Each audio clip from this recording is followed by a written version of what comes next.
তাদের ক্ষমতা গ্রহণের পিছনে বাংলাদেশের জনগণের ইচ্ছার প্রতিফলন আছে এবং সেই কাজটি খুব সহজেই করার কথা ছিল। এখন মনে হচ্ছে যেই কাজটি এরকম একটি সরকারের কথা ছিল, করার কথা ছিল, যেই কাজগুলো এরকম একটি সরকারের করার কথা ছিল, আগামী দিনগুলোতে স্বল্প মেয়াদে, মধ্যমেয়াদে, দীর্ঘমেয়াদে এখন আমাদের কাছে মনে হচ্ছে বর্তমান অন্তর্বর্তীকালীন সরকার তার সমস্ত দায়িত্ব একটা অন্তর্বর্তীকালীন সরকার, একটা ইন্টেরিয়াম গভর্নমেন্ট, যেটা একটা ট্রানজিশনাল গভর্নমেন্ট, যেটা একটা বেকমের মাধ্যমে একটা নির্বাচিত সরকার, যেই সরকার জনগণের আশা পূরণ করবে, তার হাতে তুলে দেওয়ার কথা ছিল।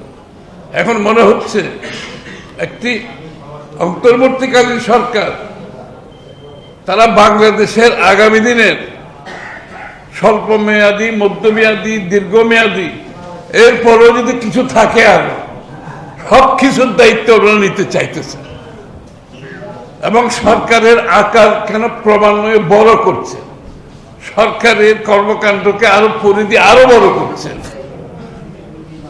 তাহলে আমার কাছে মনে হচ্ছে আগামী দিনের নির্বাচিত সরকারের হাতে খুব কিছু করার কিছু থাকবে না, তাদের কোনো দায়িত্বও নাই।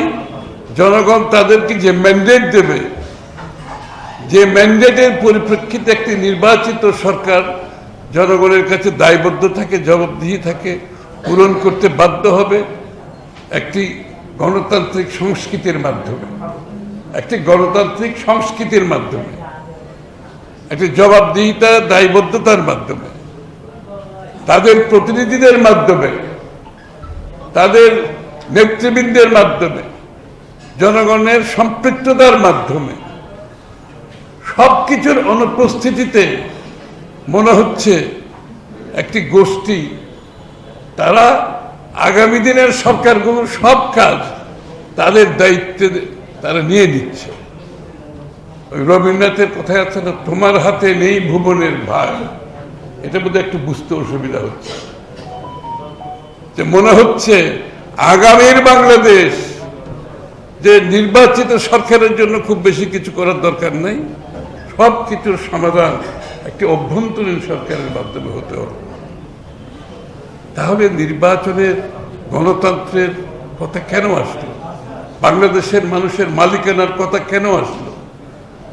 জবাবদিহিতা, দায়বদ্ধতার কথা কেন আসলো?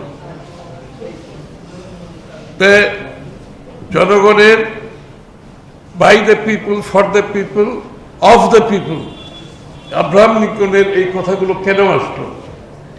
এগুলো মনে হচ্ছে বাংলাদেশের এই প্রেক্ষাপটে আজকে যা ঘটছে, যে গণতন্ত্র, গণতন্ত্রের স্পিরিট, গণতন্ত্রের ভাবনা, গণতন্ত্রের চিন্তা, গণতন্ত্রের আকাঙ্ক্ষা এবং এতে বাংলাদেশের মানুষের মালিকানার মাধ্যমে এটা পরিচালিত হওয়ার যে আকাঙ্ক্ষা, যার জন্য 16 বছর ধরে এত ত্যাগ স্বীকার করা হয়েছে, সব কিছু বৃথা যাওয়ার পথে যাচ্ছে।